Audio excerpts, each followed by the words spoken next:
Hello my dear student, জারণ বিজারণ বিক্রিয়ায় আমরা কতগুলি যৌগের জারণ সংখ্যা গণনা আমরা দেখেছি। আগের ভিডিওতে কতগুলি যৌগের জারণ সংখ্যা গণনা, সেখানে অনেকগুলি যৌগের আমরা জারণ সংখ্যা কিভাবে করতে হয় সেগুলো আলোচনা করেছি।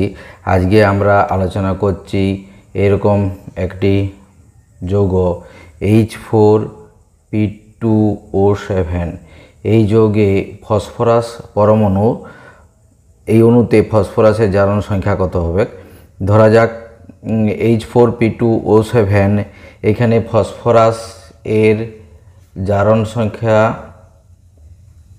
ফসফরাসের জারণ সংখ্যা সমান X হচ্ছে। সুতরাং উক্ত অণুতে উপস্থিত পরমাণুগুলির মোট জারণ সংখ্যা কত হবে দেখা যাক।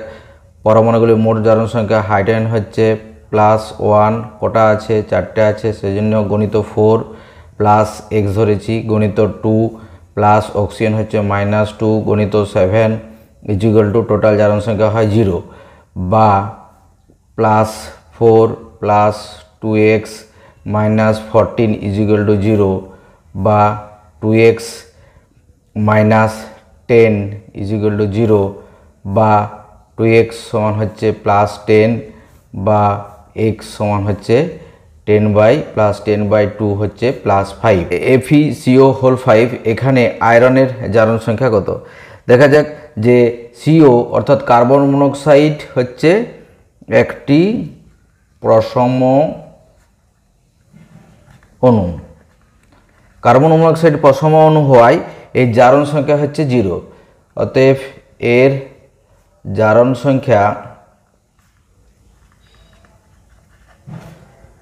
সংখ্যা সমান হচ্ছে 0। তাহলে কার্বন মনোক্সাইডের যদি জারণ সংখ্যা 0 হয়, তাহলে Fe এর জারণ সংখ্যা কত হবে? তাহলে Fe এর জারণ সংখ্যা হবে, এটা যদি X ধরি, X + 0 × 5 = 0, বা X + 0 = 0, বা X সমান হচ্ছে 0। অতএব এখানে আয়রনের জারণ সংখ্যা হচ্ছে 0। ঠিক আছে।